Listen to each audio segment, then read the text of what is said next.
church for 7 months now. I'd gone through some hard times relationship-wise, mentally and physically, and I was kind of like, there has to be something more. I started dating when I was young, and I got into a relationship, and there was just things that happened in the relationship that weren't right. I didn't know how to stop it. I just felt so much shame. I felt like I knew better and I wasn't doing better.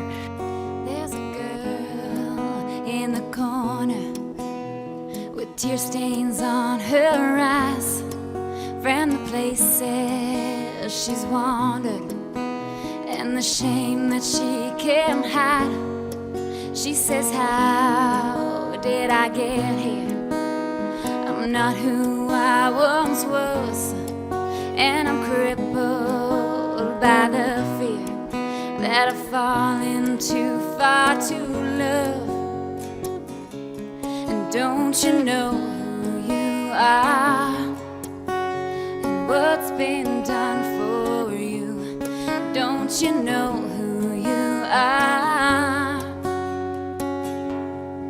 You are more than the choices that you made. You are more than the sum of your past mistakes. You are more than the problems that you created. You've been remade. I was just living the party lifestyle whenever I didn't have my son, and I just knew that that's not something that I wanted to continue to do, and that I needed to be the best mom for my son. So I walked away from that and came to Christ to get rid of that and to become a better mom. I just got to this point where I hated myself, and it terrified me to the point that at night I would cry myself to sleep. None of my family knew. I knew how to hide it really well. I knew how to appear as though I had it together, and inside I was so broken.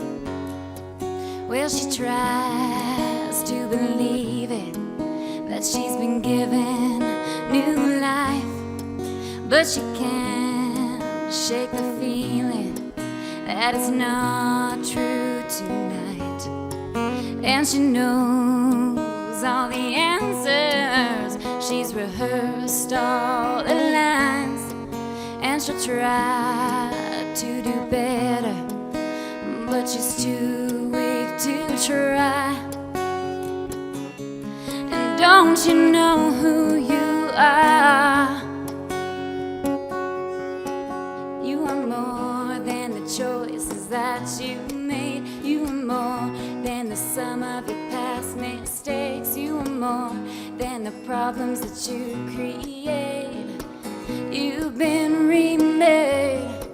You are more than the choices that you made. You are more than the problems that you create. You are more than the sum of your past mistakes. You've been remade. I remember being in my room all by myself one night, and I just prayed, and I felt so hopeless, and I just said to God, if this is what my life is, I don't want it. I don't want this life. I put my hand up when Pastor Jakin was talking about raising your hand to be saved. A couple months later, I was baptized. Now it feels like such a home for me and my son. I really felt like God spoke to me and said, you need to love me and you need to love yourself. I needed to know who God said that I was. I needed to know who He made me to be and what He created me for. As long as I have Jesus, I have enough. 'Cause this is not about what you've done, but what's been done for you. And this is not about where you've been, but where your brokenness leads you. And this is not about what you feel, but what He felt to forgive you, and what He felt to make you love. You are more than the choices that you made. You are more than the sum of your past mistakes. You are more than the problems that you create. You've been